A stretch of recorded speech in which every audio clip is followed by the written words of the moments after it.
Olá pessoal, sejam todos muito bem-vindos. O nosso objetivo aqui hoje é fazer um resumo da aula que nós vimos em sala de aula. A ideia aqui é a gente estar aí revisando o conteúdo para a gente poder aprender melhor o que nós vimos em sala de aula. Então nós vamos começar aí. Fiz essa breve apresentação sobre o meu currículo. O nosso tema trabalhado durante as aulas dessa semana. Um deles foi o código de ética, que é o que nós vamos trabalhar aqui hoje, trazer o resumo do código de ética. O que nós vimos aí? O que nós vamos ver no curso, na verdade? Porque nós começamos apenas aí a ver o conteúdo.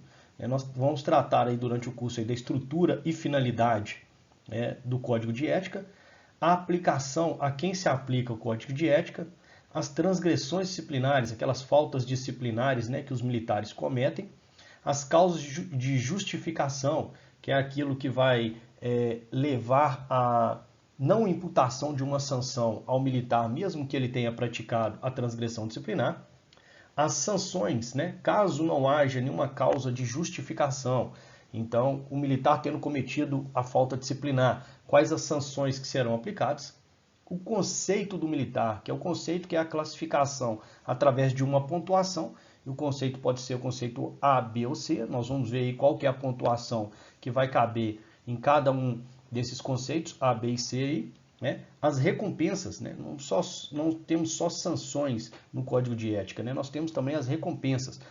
O militar que faz bom serviço, ele também é recompensado.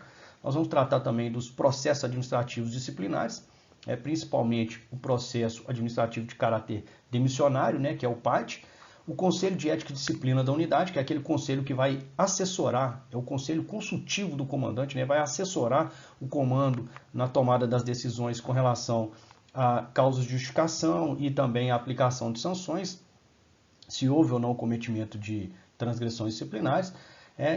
E também vamos trabalhar aí as questões anteriores de concursos internos e também vamos trazer questões inéditas. Então nós vimos aí que eu falei em sala de aula, esses itens que estão em vermelho são os itens que são mais cobrados na prova, e é o que nós vamos dar prioridade aí no nosso curso. A metodologia, nós já falamos, vamos trazer conteúdos com slides e questões. O último edital, nós vimos, foi cobrado aí dentro da parte de legislação extravagante, foi cobrado o código de ética, toda a lei, não é trechos ou parte apenas da lei, mas sim toda a lei.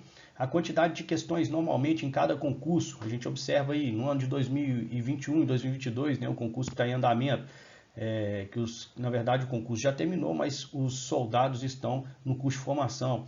Nós tivemos uma questão que tratou dos temas sanções, a aplicação do código de ética, transgressões disciplinares e causa de justificação. Então a gente observa que, mesmo sendo apenas uma questão, vários temas são trabalhados dentro dessa questão. Então esses são os temas que foram cobrados aí. Sanções, aplicação do código de ética, as transgressões disciplinares e causa de justificação. No concurso de 2019, também uma questão cobrou apenas a parte de sanções. No concurso de 2017 anterior, também uma questão apenas, foi sobre aplicação do Código de Ética, transgressões disciplinares e causa de justificação. Então a gente observa aí que a grande massa do que é cobrado nos concursos públicos, para soldado, está dentro de sanções, a aplicação do Código de Ética, transgressões e causa de justificação. Então se eu tiver que dar um conselho para você focar nos estudos, foque nesses temas, Processos administrativos disciplinares, por exemplo, muito pouco cobrado, recompensas também pouco cobrado. Aliás, dentro disso aqui que nós vimos aqui do ano de 2017 ao ano de 2021, não foi cobrado nenhuma questão sobre esses temas. Então, dê prioridade a esses temas que estão sendo mais cobrados. Isso não significa dizer que você não deve estudar os outros. Claro que a gente deve também estudar os outros temas, mas esses aí devem ser dados uma prioridade. Nós vimos que nós tivemos apenas 2 alterações do Código de Ética, então tome cuidado de onde você está estudando, de onde você tirou a legislação. O site da Assembleia Legislativa está sempre com a legislação atualizada, então nós tivemos aí, eu também coloquei no Instagram, eu coloquei lá no Instagram para vocês a apostila já atualizada, tá? O Código de Ética já atualizado, e com destaque para essas partes aí que foram alteradas no Código de Ética. Então, nós tivemos duas alterações apenas no Código de Ética, uma no ano de 2017 e a outra no ano de 2019, sendo que a Lei 22.504 do ano de 2017, que foi uma lei de autoria aí do deputado Cabo Júlio, à época, né, deputado estadual, ele alterou o artigo 64, que são os atos que afetam a honra pessoal e o decoro da classe. Então, a ideia dele era trazer quais os casos que iriam se enquadrar na honra pessoal e decoro da classe. Lembrando que esse artigo 64 é aquele que está relacionado aí ao PAD, né?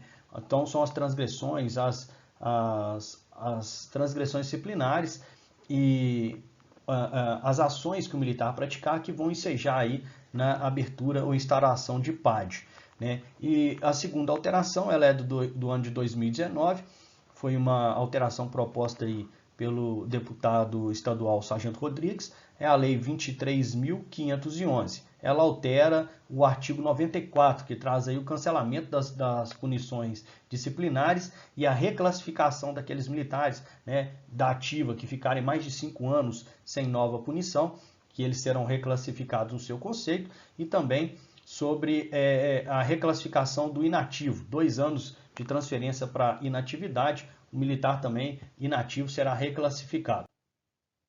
Então, nós trouxemos aí um conceito de código de ética, né? Um conceito de código dentro dessa ideia de trabalhar o que é o código de ética e disciplina dos militares, né? Então, o código ele é uma compilação sistemática ou compêndio de leis, normas e regulamentos. A ideia, então, é trazer aquele conjunto de normas que vai justamente falar sobre a ética, que é a ética e a disciplina militar, né? E o que é a ética? A ética é a conduta moral e profissional, está lá no artigo 9º do Código de Ética. E a disciplina? Também está definido lá no artigo 6º, parágrafo 2º do Código de Ética. A disciplina militar é a exteriorização da ética profissional dos militares do Estado e manifesta-se pelo exato cumprimento dos deveres. Então, qual que é a ideia? A ética, ele vai falar sobre a ética vai falar sobre a conduta moral e profissional. Já a disciplina, ela vai focar apenas na conduta profissional. Tá? Então, a disciplina militar é a exteriorização da ética profissional. Então, é uma demonstração aqui de que o código de ética, gente, ele não é aplicado somente ao militar quando ele está de serviço, né? Fora de serviço também. Tanto é que a gente trouxe aqui, né? A ética militar, ela é uma conduta moral e profissional. Então, não só dentro da caserna, mas também fora da caserna, o código de ética também deve ser observado aí pelos militares da ativa e da reserva remunerada em alguns casos, que nós vamos ver agora um pouco mais para frente. Justamente aí, a quem se aplica o Código de Ética? Então, o artigo 2º, né, do Código de Ética, ele vai falar a quem se aplica. O Código de Ética ele é aplicado aos militares da ativa, né, aqueles que estão no serviço ativo, estão trabalhando no serviço militar, né, e aos militares da reserva remunerada, aqueles que foram transferidos para a aposentadoria, né, então, entre aspas, aí, a aposentadoria no serviço militar ela é chamada de reserva. Então, a reserva, quando ela é remunerada, né, aquele que está aposentado, se podemos dizer assim, né, nos casos expressamente mencionados nesse código. Quais são os casos mencionados no código? Então, lá no artigo 92, né, aos militares da reserva remunerada, nós vamos ver no slide para frente, mas já adiantando, aos militares da reserva remunerada, aplica-se apenas as transgressões previstas no artigo 13, incisos 2, 3 e 6. Então, somente esses incisos aí, essas condutas que estão tipificadas no inciso 2, 3 e 6 do artigo 13 é que são aplicadas aos militares da reserva. Aos militares da ativa, todas as transgressões disciplinares, inclusive aos coronéis, né? Então, foquem nisso. Né? A prova geralmente traz muitas vezes falando que aos coronéis não se aplica o Código de Ética. Aplica-se sim.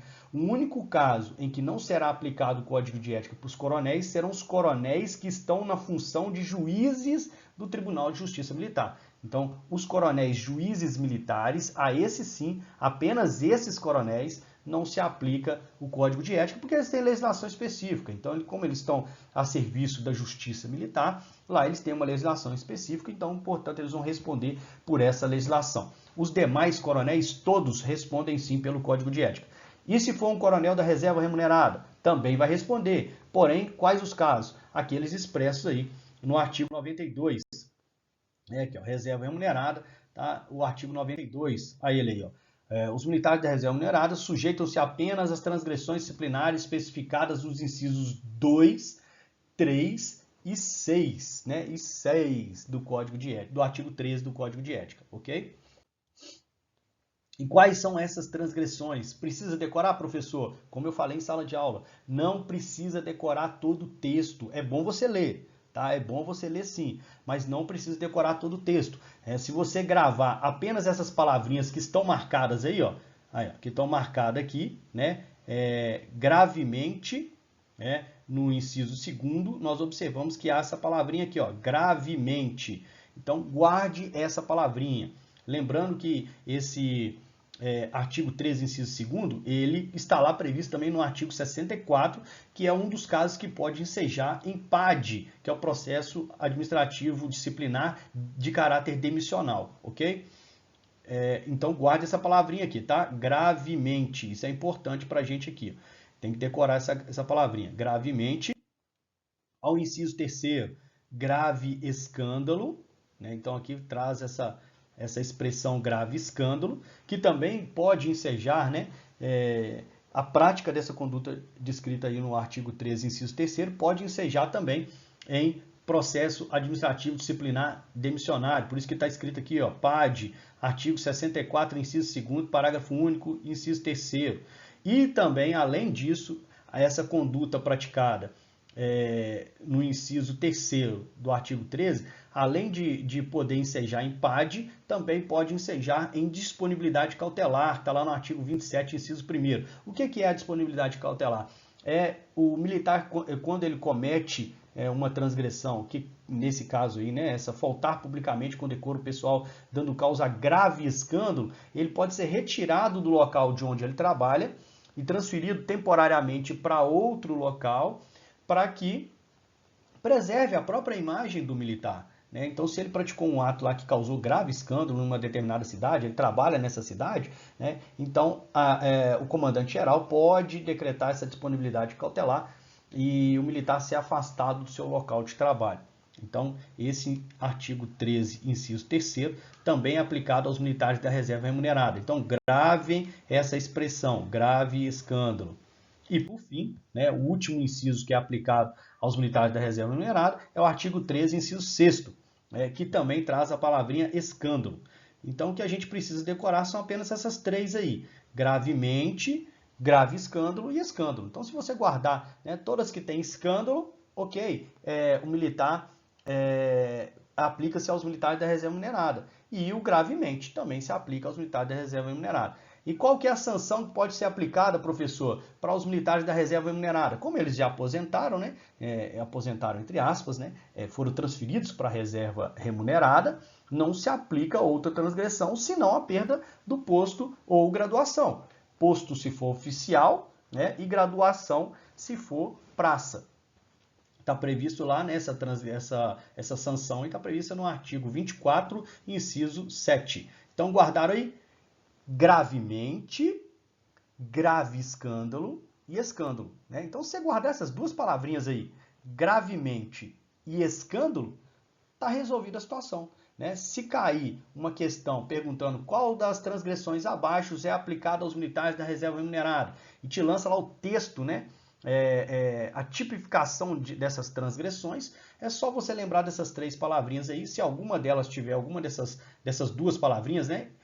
Gravemente e escândalo, ela é uma transgressão que é aplicada aos militares da reserva remunerada, ok? Dando continuidade, a quem não se aplica o Código de Ética. Então, além dos juízes militares, nós falamos aqui dos coronéis juízes militares, porque eles têm legislação própria, também não se aplica o Código de Ética aos militares da reserva não remunerada. Quais são os militares da reserva remunerada, professor? Aqueles que pediram baixa, aqueles que saíram, né, do serviço militar, foram trabalhar em outro tipo de serviço, na iniciativa privada, passou em outro concurso, né? A gente sabe que quando o militar ele sai do serviço militar, ele, em tese, não deixa de ser militar. ele é transferido para um quadro de militares da reserva não remunerada. Por que não remunerada? Porque eles não recebem mais salário. Saíram da PM, foram para outra instituição, né? Então não recebem mais salário. Então a esses militares da reserva não remunerada, eles não estão sujeitos mais ao Código de Ética. E além disso, os reformados, né? Quem são esses militares reformados? Aqueles que já atingiram, né, 65 anos, segundo o artigo 141 lá do Estatuto dos Militares do Estado de Minas Gerais, o famoso EMENG. Então os militares, eles primeiramente são transferidos quando eles são aposentados, né? Aposentados, entre aspas, são transferidos para a reserva remunerada, né? Aqueles que já cumpriram o seu tempo de efetivo serviço, eles são transferidos para a reserva remunerada e depois, quando atingidos 65 anos, eles são transferidos automaticamente aí para reforma, eles são reformados, ok? Então a esses três aí não se aplica o Código de Ética. Os militares da reserva não remunerada, os reformados e os coronéis juízes militares. Então, nessa primeira aula nós vamos parar por aqui, para que não fique muito extenso, né, o nosso conteúdo, e depois a gente dá uma continuidade num outro vídeo sobre um pouco mais do conteúdo que nós vimos durante durante essa semana na sala de aula. Muito obrigado a vocês aí, até o próximo vídeo.